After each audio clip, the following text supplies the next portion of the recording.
Ok, muy bienvenidos a nuestra tercera presentación. Empezamos otra vez de rodillas. Padre que estás en los cielos, querido Padre nuestro, gracias por ese día, todo lo bueno que hemos obtenido, los alimentos, la tranquilidad, el tiempo, y poder aquí reunirnos y estudiar. Por favor, ayúdanos también en esa hora, bendiga a todos los que están presentes, ayúdanos para detectar lo que es tu mensaje para nosotros en toda esa información y para también dar una información correcta. Bendiga a los oyentes para que cada uno podamos sacar las conclusiones adecuadas. En el nombre de Cristo. Amén. Amén. Ok. Entonces en las primeras 2 horas ya hemos dado una introducción a lo que nosotros aquí yo entiendo es lo que Joel está hablando en su primer capítulo, una degradación en referencia a lo que se ha visto en la generación de los mineritas a lo largo de las generaciones subsiguientes.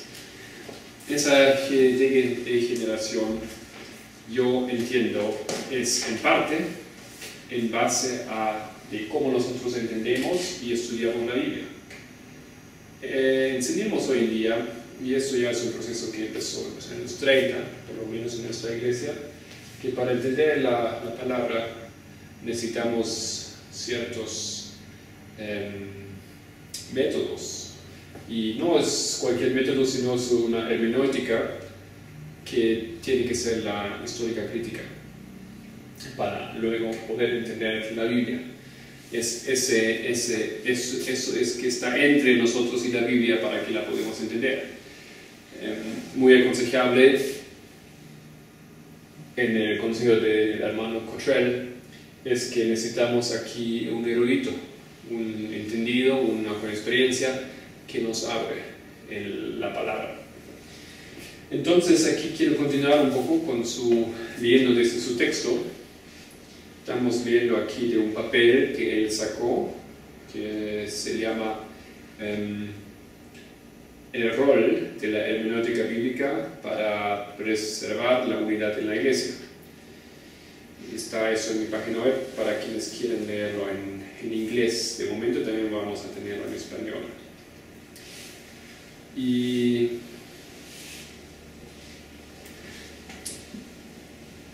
dice lo siguiente.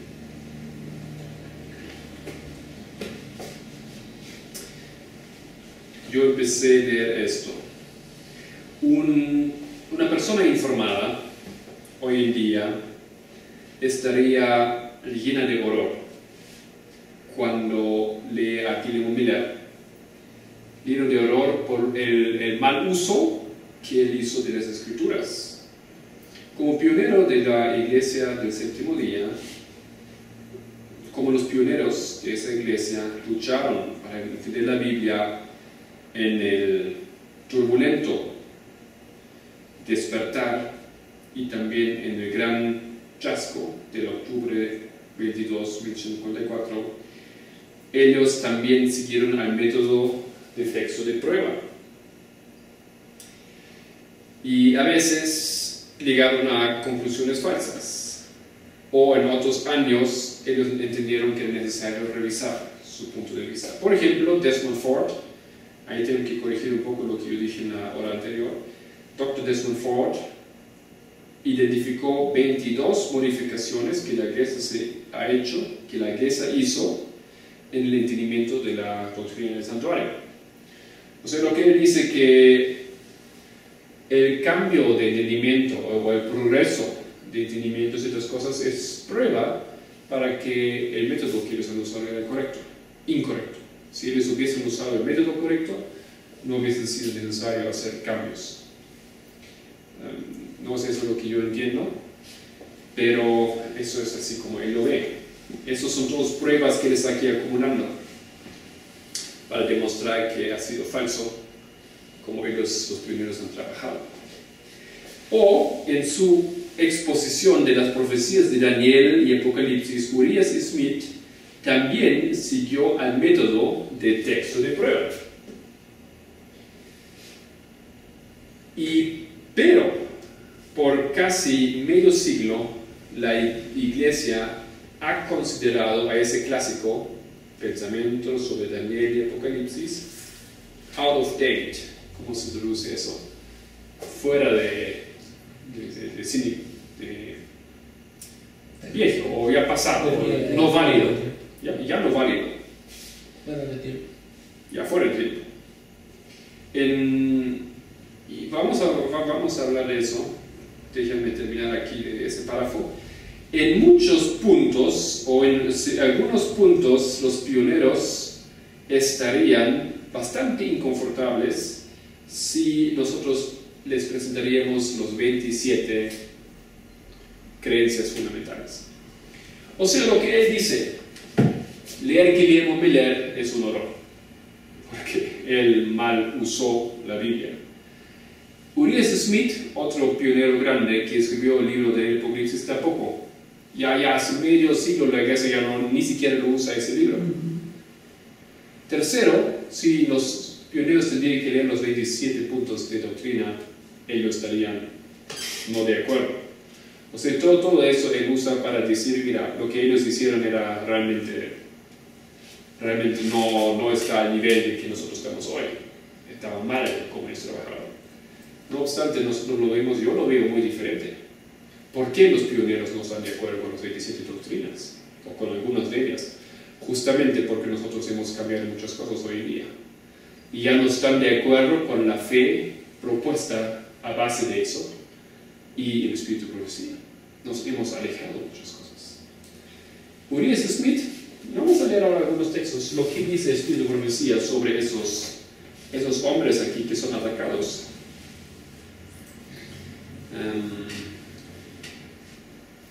Atacados por Cottrell. Guillermo Miller. Elena White dice en Life Sketches. No sé si es lo que estoy diciendo. Buscando. En Primeros Escritos, página 229, dice Elena White: Dios mandó su ángel para trabajar en el corazón de ese campesino que no había creído en la Biblia y liderarle a buscar, a investigar las profecías. Primeros Escritos, página 229. O sea, lo que Guillermo Miller entendió en las profecías no fue así una cosa que se le antojó. Fue Dios que mandó su ángel para que le guiase en ese estudio. Siempre y cuando nosotros creemos en el testimonio del Espíritu de profecía, por supuesto. Ángeles de Dios repetidamente visitaron a aquel hombre elegido, the chosen one, el elegido, para guiar su mente y abrir su entendimiento de las profecías, que desde siempre han sido oscuros para el pueblo de Dios. O sea, el testimonio aquí del Espíritu de profecía es muy fuerte y muy claro en favor de Guillermo Miller. Lo que él entendió no es un horror, no debería ser un horror para nosotros. Es guiado por los ángeles de Dios, que él mismo mandó su ángel para que guiasen a ese hombre. El comienzo de la cadena de verdades fue dada a él. Y él entonces fue guiado para buscar link after link, enlace tras enlace, hasta que él con maravilla miró y admiró a la palabra de Dios. Y según su propio testimonio, el primer enlace que le fue dado, 2520, primer enlace. Esto le guió, según su propio testimonio, a los 2300, segundo enlace. Y luego a los 1335, tercer enlace. A base de eso, luego se entendieron las otras cosas. ¿Ya? según el Espíritu de Profecía, Dios guió a ese hombre para que lo entienda así. Pero según Cottrell, es un horror leer esa manera como él llegó a esas conclusiones. Como él hizo mal uso de la Biblia.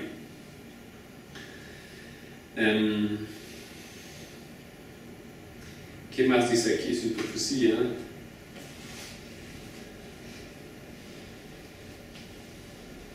Dios le llamó para dejar atrás su campo y llamó a Elisha, así como él había llamado a Elisha, ¿cómo se dice? A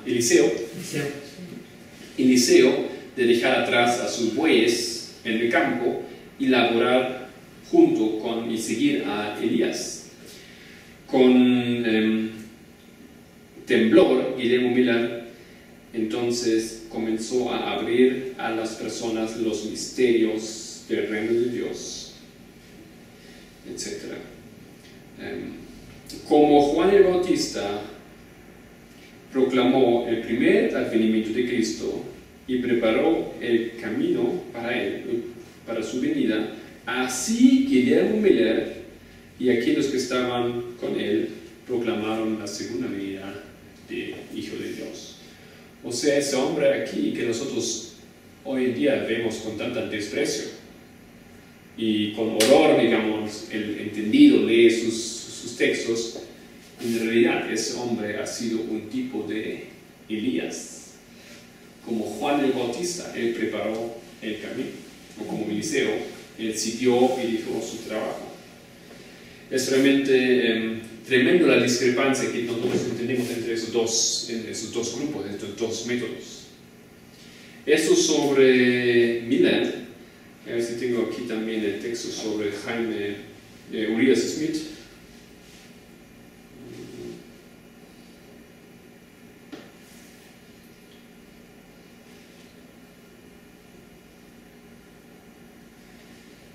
Tengo que buscar en otra biblioteca. Un segundo.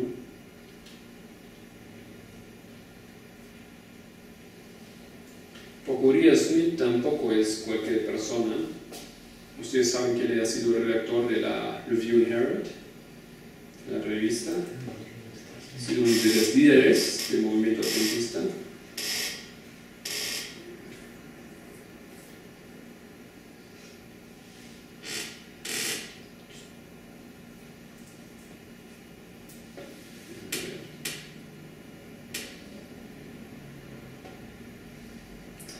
No lo tengo aquí. No es difícil de encontrar eso. Hay básicamente... A ver si lo encuentro rápidamente. Donde dice la mano ayudadora de Dios. Entre otros, exactamente. Hay varios textos.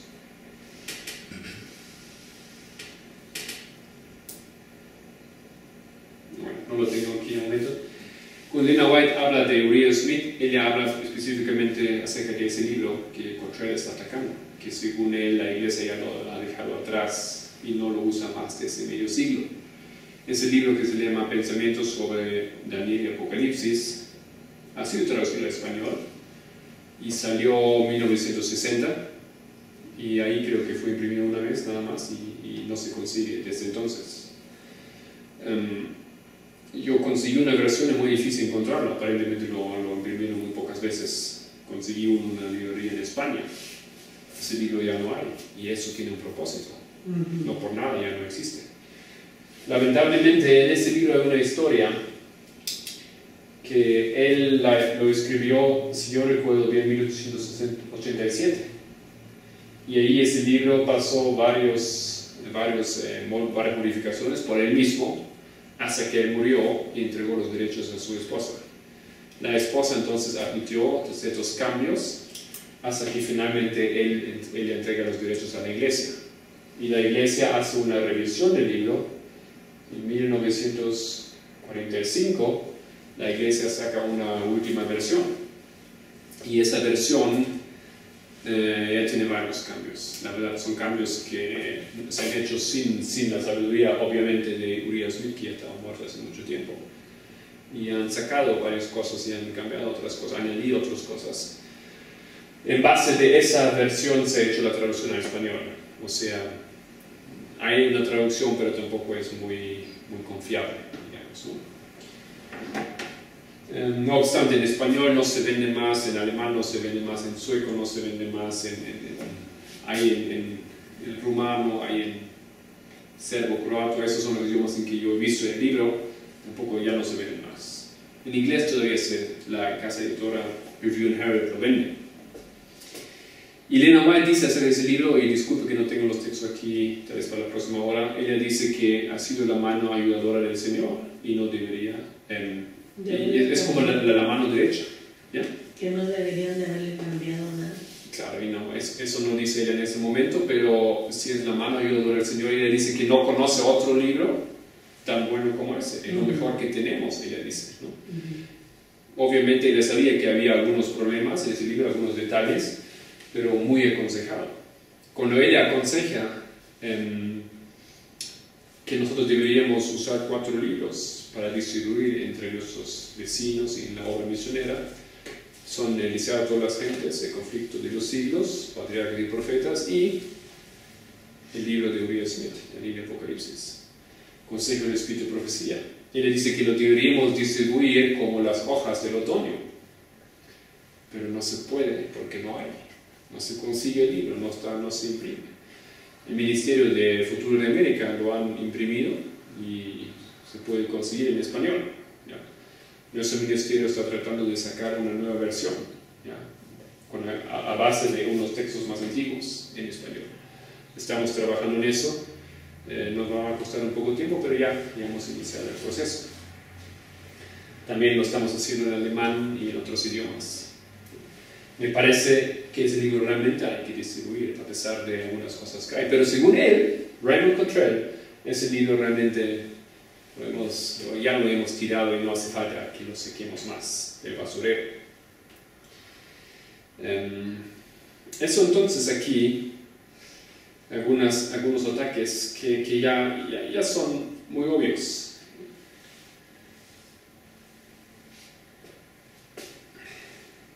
Y las 27 doctrinas fundamentales, obviamente los pioneros no lo pudieron aceptar, no porque ellos han sido falsos, sino porque no están en armonía con el fundamento que se ha colocado. No todo, pero algunas. Ya vamos a entrar en esa temática un poco más tarde. Ok. Más tenemos aquí. Ahora sí, la historia comienza, porque eso más o menos es la lógica, es el fundamento de los cambios que se deberían hacer, y ahora voy a mostrar un poco, resumir un poco cómo se han implementado esos cambios en nuestra iglesia. Porque eso eran algunos eruditos que lo vieron así, hombres entendidos, hombres que a veces han venido de otras instituciones y que después se convirtieron en adventismo, y ahora ellos tienen el deseo de incorporar esas mejoras, esos cambios, según ellos, a la iglesia. No es fácil, porque la iglesia ya es un cuerpo establecido, con teólogos, con los hermanos. Y dice él ahora lo siguiente: antes de los 1930, mitad 1930, la exposición adventista de la Biblia básicamente era el método de texto de prueba. Puedes dar la...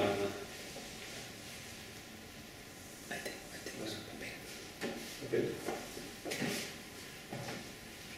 Aquí.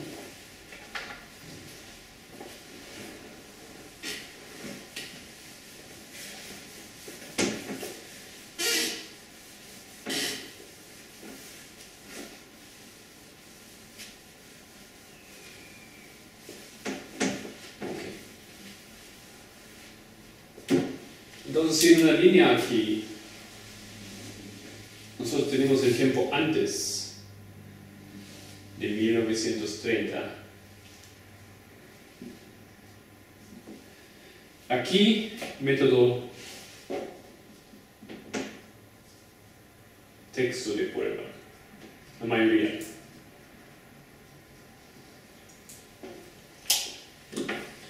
Todavía. que según él, muchas veces puede estar en contexto y correcto. Él no dice que siempre está mal. ¿Ya? Dice, muchas veces puede ser correcto, pero muchas veces no es. El problema es el siguiente, es un doble problema. Primero, es muy subjetivo y se basa en presuposiciones, principios y procedimientos que pueden o no pueden ser válidos o correctos y varían de persona a persona. Lo que él, por supuesto, no acepta aquí, que hay una lista de principios, de 14 principios que Guillermo Miller estableció. Y Dana White dice que a base de estos principios nosotros, o los que proclaman el tercer mensaje angélico, deberían estudiar la Biblia. Claro, hay muchos principios, diferentes maneras de usar ese método, pero Guillermo Miller hizo un resumen y eso es lo que nosotros usamos. Eso es lo que yo aconsejo. ¿Por qué? Porque Espíritu y Profecía lo aconseja. Deberíamos estudiar bajo el mismo método como Guillermo Miller estudió la Biblia.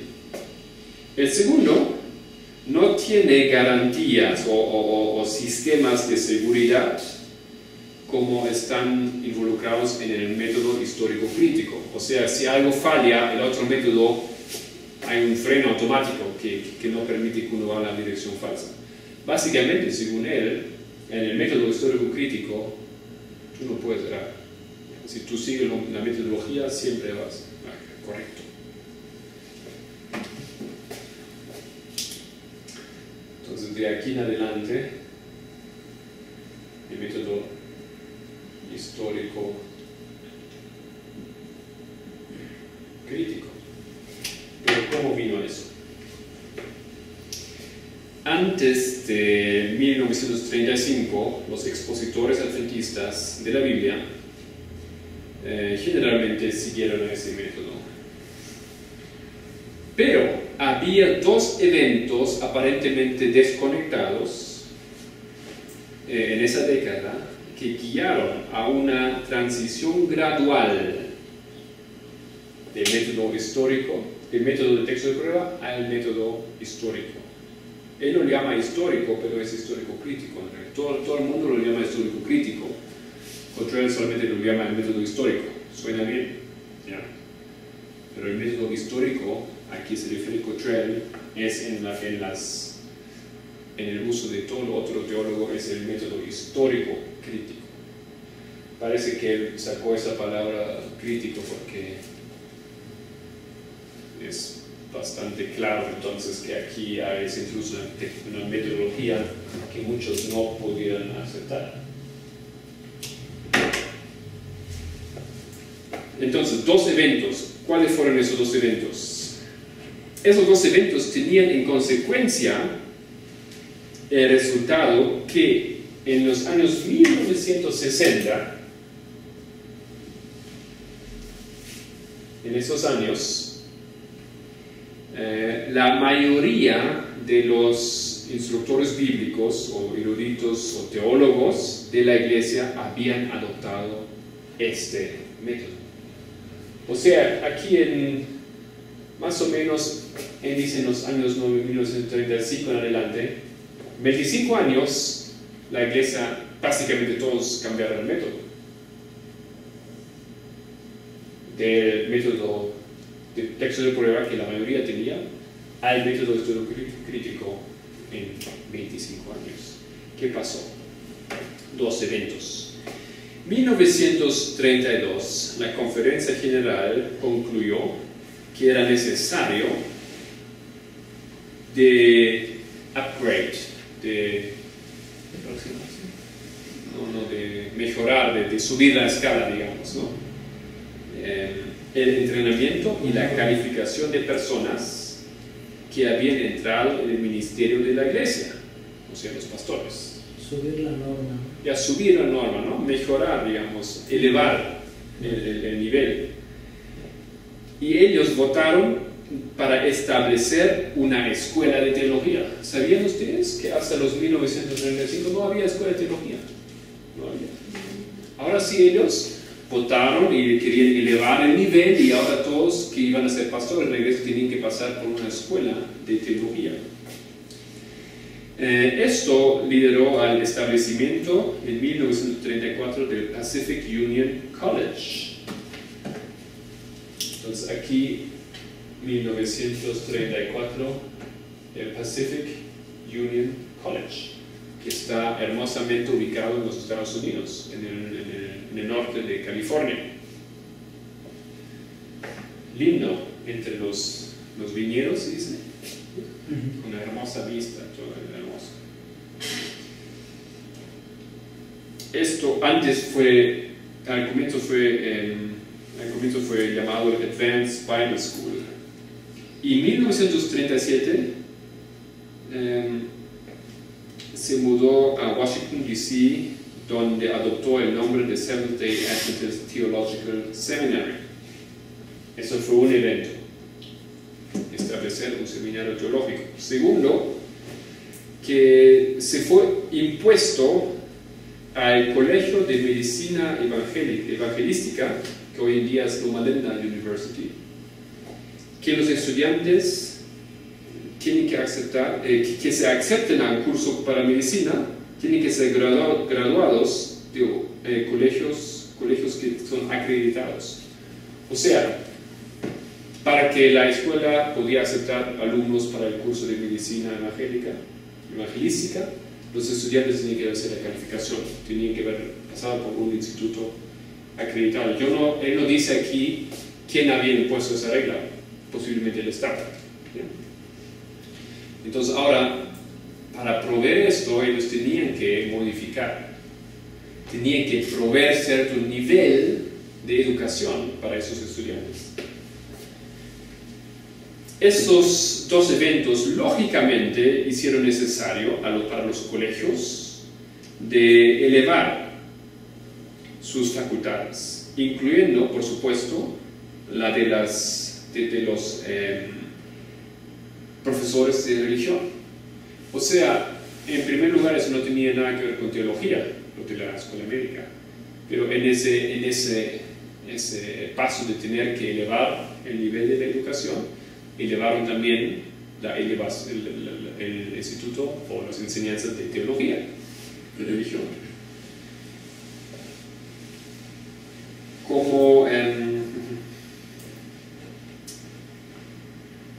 Entonces, los colegios mandaron sus profesores para ser, digamos, adaptados a otro nivel. Ellos tenían que pasar entonces entrenamiento en lenguas bíblicas, historia antigua, cronología, arqueología y también los antiguos textos, manuscritos bíblicos. De a poco ellos realizaron la importancia de principios y procedimientos del método histórico crítico para formar un entendimiento correcto de la Biblia. O sea, esa decisión aquí de formar un seminario, después el problema de tener que elevar el nivel de educación para los estudiantes de medicina, la iglesia usó ese momento para introducir otro nivel de educación, un nivel más como los otros lo tenían, un nivel de educación a base del método histórico crítico. Y todos los profesores que ahí fueron para aprender y para elevar su nivel, entonces ingirieron, ellos adoptaron ese nuevo método. Y de esa manera se esparció en 25 años para que todos están, digamos, a nivel del nuevo método. ¿Ya? Interesante, ¿no es cierto? ¿Cómo entró entonces? Entró de repente así esa metodología en los líderes, porque ahora los profesores han recibido el upgrade, estaban más al tanto y eso lo enseñaron a sus alumnos, etc. Entre los primeros de participar en el programa estaban personas como Edwin Thiele, Siegfried Horn, Richard Hemmel, Linwood, Heppenstall y Calvinus.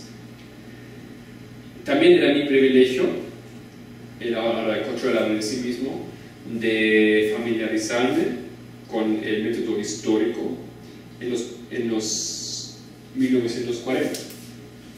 Aquí por aquí él también conoció ese método.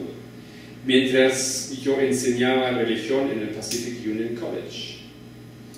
Como chairman, que es chairman, no soy el presidente de Biblical Research Fellowship, eso ya contamos antes, Instituto de Investigación Bíblica, o sea, el predecesor. Una organización profesional de profesores de nuestros colleges de 1942 a 1952.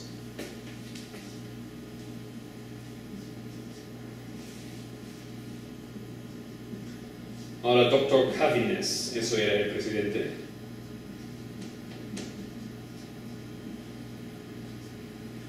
Dr. Cavines nos enseñó, nos instruyó en ese método. Y él lo adoptó y lo hizo el suyo. ¿Ya? Y se convirtió en un defensor de esa metodología.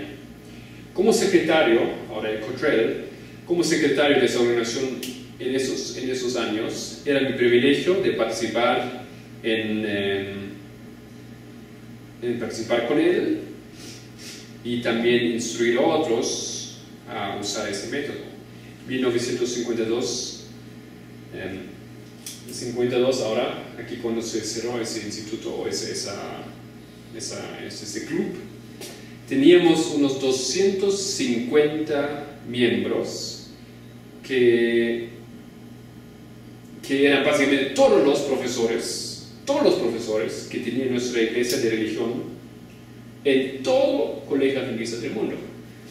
O sea, esa institución, Biblical Research Fellowship, era para los profesores de religión, para de todos los institutos adventistas del mundo. ¿Ya? Y aquí ya tenían unos 250 miembros, 250 profesores de religión en los institutos. No es hoy en día mucho más, por supuesto, pero aquí todavía estamos en el comienzo de la iglesia, en las primeras obras, en el expandir, en el crecer, ¿no es cierto? Y como él, Dr. Cavines, como presidente, y Dr. Cottrell, creo que es doctor, los títulos doctor, que era el secretario, ellos manejaban el método histórico crítico y ellos eran los líderes de ese instituto. En otras palabras, ellos usaron su posición y su influencia y su sabiduría para instruir también a aquellos 250 en ese método. De esa manera, ese método no solamente es como si quiero ver lo negativo, lo puedo decir, es como un virus, ¿no es cierto? Una bacteria que contagia una y de ahí uno viaja a otro país y lo lleva ahí y ahí también se expande. Así fue. Porque esos profesores, después de recibir instrucción, fueron a otros países, a Alemania, a Australia, a todo el mundo, y ahí lo enseñaron a sus estudiantes y así se expandió relativamente rápido en todo el mundo adventista. ¿Por qué estoy diciendo eso? Porque nosotros hemos leído de Joel que esos animalitos han hecho un trabajo de destruir generación a generación, de generación a generación. No viene de un día a otro. Estamos ahora investigando esa historia, estamos viendo cómo pasó eso paso a paso. No es una cosa de ayer hasta hoy. Es un proceso largo. Es un proceso interesante que nosotros muchos de nosotros no sabíamos, no tuvimos ni idea qué pasó. Porque el miembro hoy en día tiene dudas. ¿Cómo es que los pastores no aceptan ese diagrama? Si Elena White dice que ha sido guiado por la mano del Señor y no debe ser alterado. ¿Cómo? Es tan claro el texto. Más tarde yo voy a explicar por qué. Porque con el método histórico crítico, ellos no solamente usan para la Biblia, también usan para el Espíritu y profecía. Y si yo uso el método histórico crítico para el Espíritu y profecía, yo puedo decir que lo que Elena White dijo acerca de ese diagrama no es lo que tú piensas que quiere decir. Ella se refería a otra cosa. pero tienes que investigar el contexto, el tiempo en que él escribió. También tenemos que mirar los niveles de inspiración que hay. No todo lo que él eligió, según ellos, es inspirado. Entonces, tú puedes llegar a la conclusión y puedes decir, como entendido, como open-minded people que usan el método histórico crítico, tú dices, eso no es válido. Para el miembro de la iglesia hoy en día no lo entiende, porque es tan claro lo que dice la profecía. Pero el profesor, el teólogo, el pastor, obviamente no lo puede aceptar, porque no está en armonía con eso. Pero eso es todo un proceso, y ese proceso estamos ahora mirando. ¿No tiene origen jesuita? ¿No tiene origen jesuita? Ok, el origen de ese método, ahora podemos mirar eso, ¿no es cierto? Hay la pregunta si es de origen jesuita. Bueno, yo sé que es de origen satánico. El origen jesuita yo no sé. Y si es de origen jesuita, tú no necesitas aceptarlo, ¿no es cierto? Es una manera que ellos tienen muchas cosas, pero es otra cosa de aceptar esas cosas. No han sido jesuitas que inventaron eso y que luego entraron a la iglesia. Eso es una cosa de... Y él lo explica aquí también. Si yo recuerdo en los años... ¿Cuándo fue eso? En los 1800, mitad de 1800 y algo, unos teólogos alemanes, básicamente, que hicieron ese método. O más antes todavía, siglo XIX. Son básicamente teólogos alemanes. Feuerbach, Wellhausen, creo, algunos otros que ellos entienden. Y ellos, a base del hebreo, ellos inventan, digamos, métodos para estudiar la Biblia. Hay extremos, ¿no es cierto? Hay diferentes maneras de aplicar ese método. Un método, por ejemplo, dice esto: el libro de Moisés, si tú lo lees en hebreo, tú vas a ver que hay diferencias en el estilo. ¿Ya? No todo el libro de Moisés tiene el mismo estilo. Si tú lees, no solamente hay diferencias entre Éxodo y Levítico, también hay diferencias dentro del mismo libro Éxodo. Y no solamente hay discrepancias del estilo del lenguaje en el mismo libro de Éxodo, sino también en un mismo capítulo. Entonces lo que ellos hacen es decir eso: hay un Moisés A, y un Moisés B, y un Moisés C, y un Moisés D. Y ellos lo hacen. La primera frase es de Moisés A, la segunda de Moisés D, la cuarta otra vez de Moisés D, y la tercera de Moisés E. Esos son métodos, eso es método histórico crítico. Ellos analizan el lenguaje y dicen, mira, no puede haber sido escrito por un mismo Moisés. Porque nosotros tenemos una persona tiene una forma de expresarse, pero aquí es como varias personas hablaron.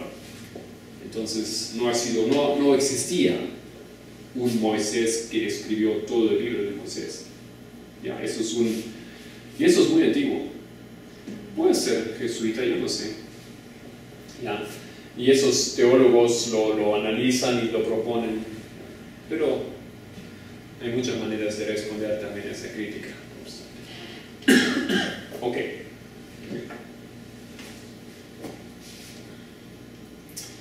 Continúa él diciendo esto: ¿cómo nosotros podríamos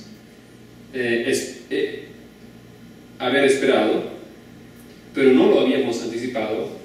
De repente había tensiones entre los que siguieron el método histórico y la mayoría de los profesores de la Biblia, y los que siguieron el método de texto de prueba entre los líderes de la iglesia.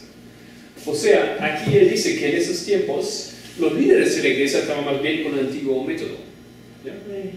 Mientras que los avanzados, los nuevos, los profesores, están más adelante, más avanzados. Ellos ya habían adaptado y había ahora tensión entre esos dos grupos, un grado de tensión.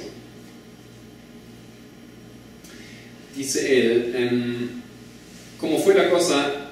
Originó esto en Australia, cuando Louis F. Weir, no sé si han escuchado ese nombre, es un pastor, fue un pastor adventista. Cuando Louis F. Weir, en Australia,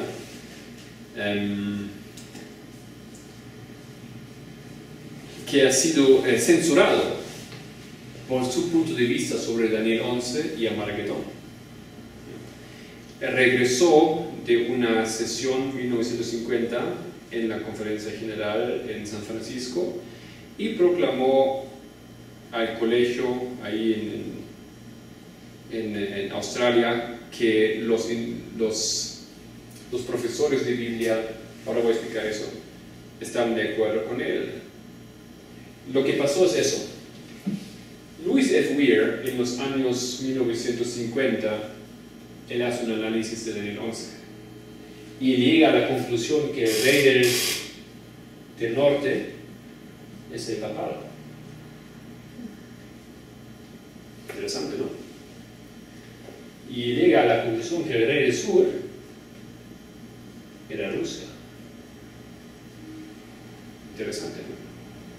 Yo creo que es correcto, que él ya lo había entendido en los años 50. Solamente él, claro, él era antes de los eventos de 1989, pero él decía ya en su tiempo que el papado va a atacar a Rusia y lo va a conquistar. Él ya tenía esa lógica en aquel tiempo. La iglesia en ese tiempo no estaba de acuerdo con eso para nada. Entonces él fue a Estados Unidos a un encuentro del Instituto de Bible Research Fellowship, y ahí él propuso sus ideas y ellos lo vieron bien, como él lo había llegado a la conclusión, y con eso él volvió a Australia y dijo: mira, en Estados Unidos aceptan lo que yo enseño, pero ustedes aquí en Australia me están echando. Entonces él provocó de esa manera una problemática en la iglesia. Finalmente eso llegó a la situación que la iglesia agarró el instituto y lo convirtió en Bible Research Institute como parte de la organización establecida. Toda una historia muy interesante, pasaron muchas cosas ahí. Ese hombre tenía que ver con esto.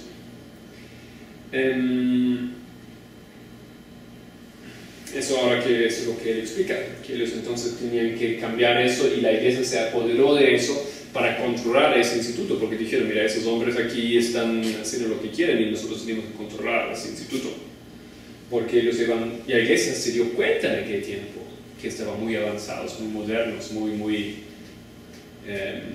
más allá de lo que estaba el fundamento de nuestra iglesia. No obstante, era tarde. Había todavía ese intento de controlarlo, pero era tarde, porque ese método ya estaba distribuido. ¿No? Imposible.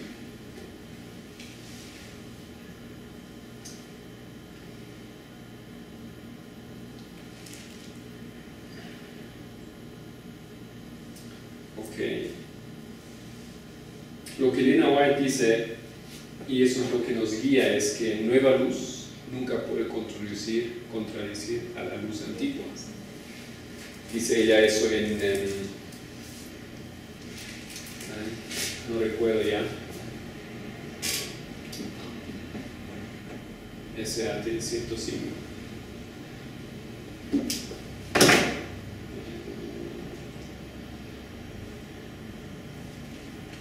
A ver si lo encuentro.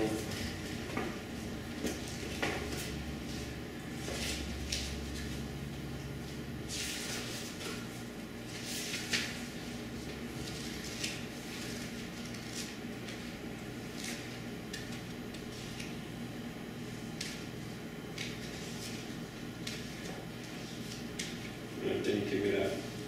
Aquí ¿Está en inglés? Aquí está.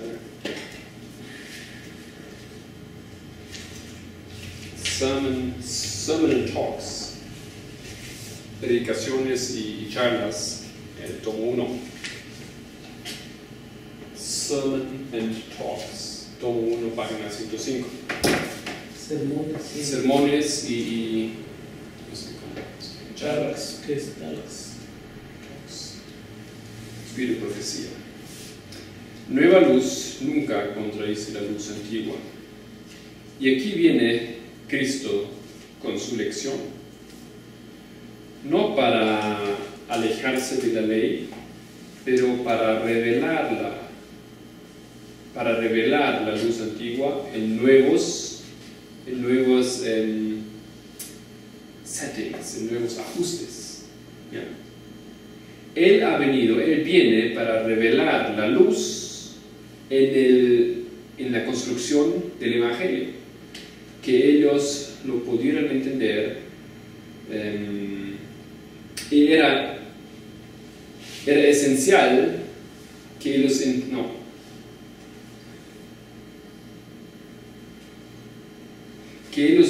entendieran que ellos lo tenían que entender bajo esa luz. ¿Ya? O sea, Cristo vino y trajo nueva luz, pero en esa nueva luz no era nada de sacar lo antiguo, de quebrar lo establecido, sino simplemente de explicar cómo se debería ver eso. Lo ajustó, lo explicó a su generación cómo ellos deberían entender. La antigua luz nunca se desecha. Eso es la luz para nosotros, lo que los padres también habían establecido. Lo nuevo que hay y que habrá, eso no debería contradecir, pero las 27 doctrinas contradicen.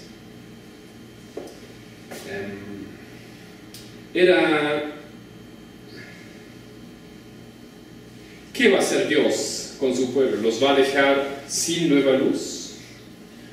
Él dice: ustedes son la luz del mundo. Nosotros entonces vamos a recibir más luz desde el trono de Dios, una luz que va a aumentar. Así que hay nueva luz, hay más cosas, no solamente nos quedamos con lo antiguo, pero eso todo siempre tiene que estar en armonía con lo antiguo, porque Dios nunca se contradice. Ok, ahora entonces hemos visto un poco los procedimientos, ahora hemos visto un poco cómo ha sido posible que ese nuevo método se ha podido expandir. Hemos visto que ese método aquí de histórico jurídico no está en armonía con los pioneros, ataca directamente a Miller, ataca directamente a Urias Smith. El espíritu de profecía no lo ataca directamente, ¿ya? Él lo usa más bien. Pero lo que vamos a ver es lo siguiente. 1844, Urias Smith, el mismo que escribió libros que Elena White aconsejaba, él tenía cierto problema con Elena White, porque ella le había reprendido en algunas decisiones, y él entonces tomó la posición de crítica, que no todo lo que ella dice es necesariamente correcto. Bueno, cuando ella ha visto una visión, eso sí, pero cuando ella me escribe una carta, ¿quién dice que eso es de Dios? Es la opinión de ella. Okay. Él empieza, luego él se arrepiente y él toma la confianza plena en el espíritu de profecía, pero él empieza con esa posición.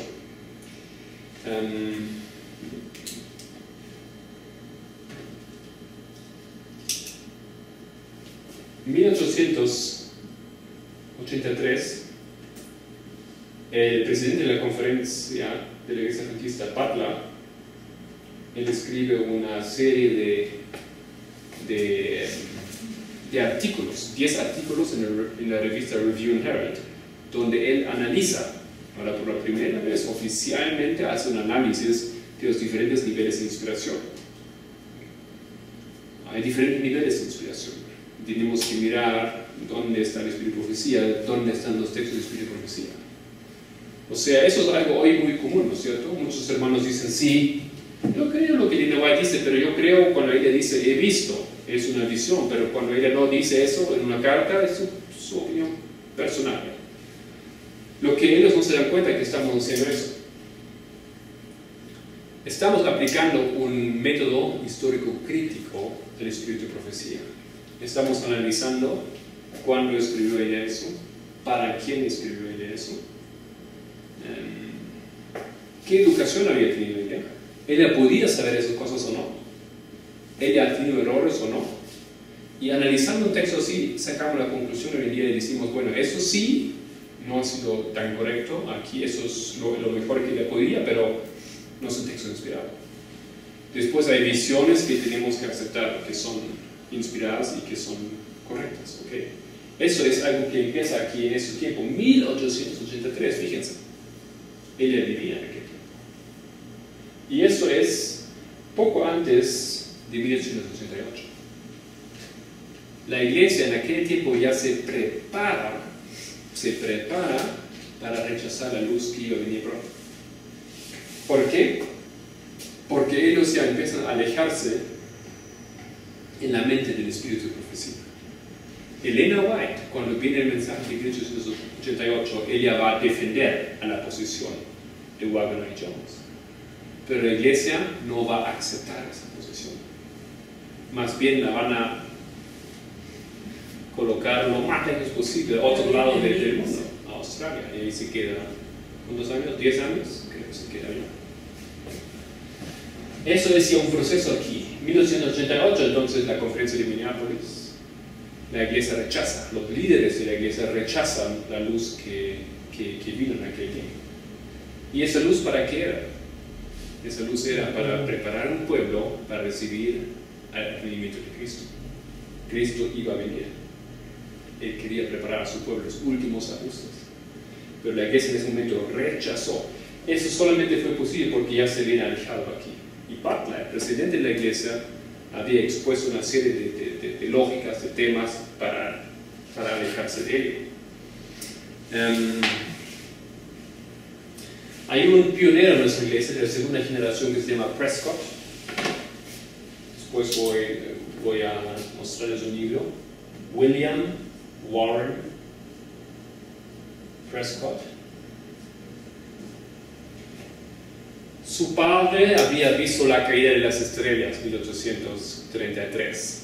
Él mismo no, pero su padre, siendo joven, era uno de los últimos, digamos, que habían visto eso todavía. Y su padre había visto, y él llegó a ser adventista, Prescott, una persona importante, porque ha tenido cargos educativos, de educación, colegios, y también fue votado para liderar la organización de la obra de educación de nuestra iglesia. Una posición importante. Y también ha sido redactor de la revista Review and Herald por un buen tiempo. Ese hombre se inclinó por este método. Eso era ya antes de ese tiempo aquí, en los 1900, el comienzo de esos tiempos. Y él también, lo que él dice es eso: hay que reescribir todos los libros de la iglesia adventista. 1901, 1919, 1917, en ese tiempo él elabora esa postura, y el líder de la iglesia, después lo mandan para Asia, él trabaja allá, él toma la posición y él promulga esa idea de hay que reescribir todos los libros de esa iglesia. ¿Por qué? Porque hay que mejorar todo. Está todo, suena lindo así como ellos lo pensaron, pero nosotros ya tenemos más luz, tenemos más educación, tenemos más nivel. Entonces él quería y él enseñó, y él comenzó ese plan de reescribir todos los libros. También espíritu de profecía, por supuesto. Y cuando las tablas del conflicto de los siglos se habían, como ya no se podían usar para imprimir más libros, la iglesia tomó la chance de mejorar algunas cosas del conflicto de los siglos. Y el Prescott manda una lista de, creo que 105 correcciones. Y no lo muestran a Elena White, lo muestran a su hijo y a otros para que hacen los cambios sin que ella se entere. Pero ella se entera porque ella escucha rumores en un hospital, la gente dice, y ella se entera que quieren cambiar. y no lo permite, no hacen los cambios. Hacen algunos cambios, pero no son cambios que cambian algo, realmente solamente algo así como añaden una fecha, ponen así un nombre aquí de un historiador, etcétera, cosas así, detalles, ¿no? Los cambios que él quería hacer teológicos también no se hicieron, pero eso él quería hacer. Entonces, lo que ya hemos visto va paralelo a ese cambio de método texto de prueba al método histórico crítico, es un alejamiento del espíritu de profecía. Cottrell no lo dice explícitamente todavía, salvo una vez aquí aparece eso, he olvidado leer, y vamos a terminar con eso. Él dice, ¿cómo se debería estudiar la Biblia? Entonces él dice lo siguiente: si se hace referencia a los textos de Elena White, nota con cuidado si ella está comentando al párrafo en su contexto literal y histórico, o si ella usa el pasaje para ilustrar un consejo a la iglesia de hoy. O sea, si tú lees Elena White, usa ese método para distinguir lo que le dice. Ella realmente da un consejo para hoy, o ella está analizando lo que pasó en aquel tiempo. ¿Okay? Como mensajero de Dios para la iglesia de hoy en día, mucho del uso de la Biblia por ella es lo que nosotros podríamos llamar un uso pastoral o homilético ilustrativo, pero no indicando el significado que el escritor de la Biblia había intentado dar al pasaje. Oh, eso es claro. Elena White, entonces, cuando ella usa la Biblia, explica la Biblia, y lo hace todo el tiempo, ¿no es cierto? Ella, en la mayoría de los casos, ella no quería explicar lo que dijo el escritor de la Biblia.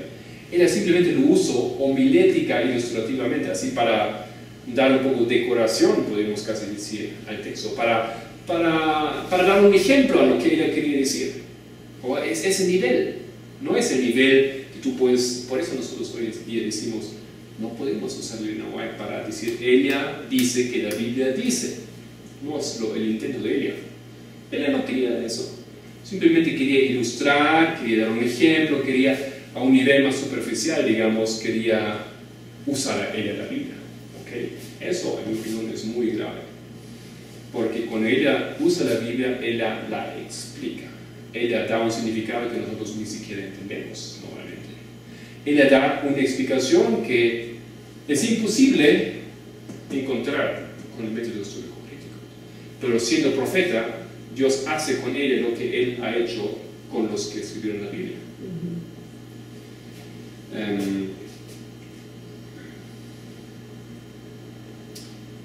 Ok, no tome indiscriminadamente, o sea, sin analizar su comentario como indicación que fue intento del escritor de la Biblia. O sea, no lo toma en su texto como ella estuviese explicando lo que el escritor quería decir. Eso es realmente para mí increíble lo que está diciendo. Porque si tú lees el libro de profecía, todo el tiempo ella dice lo que significa ese texto. Y lo aplica el texto de la antigüedad para nuestro tiempo. A menudo ella dice, como aquellos en aquel tiempo, nosotros también en nuestro tiempo, por ejemplo, lo dice así muy prácticamente muchas veces. Pero todo el tiempo ella usa el texto de esa manera.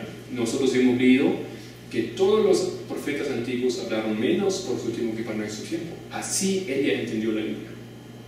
Queridos hermanos, estamos aquí ahora entendiendo que tenemos una cosa grave que se introdujo en nuestra iglesia. No estoy atacando la iglesia, estoy atacando ese método que se introdujo. Y entendiendo eso, nosotros entendemos las consecuencias, la situación en la que estamos hoy, la postura de los pastores, el rechazo de muchas cosas que nosotros entendemos en luz del Señor. Entonces, mañana continuamos con eso. Hay mucho más que decir. Vamos a hablar un poco del hombre de Cottrell, de Prescott y su influencia. Y cerramos por ahora.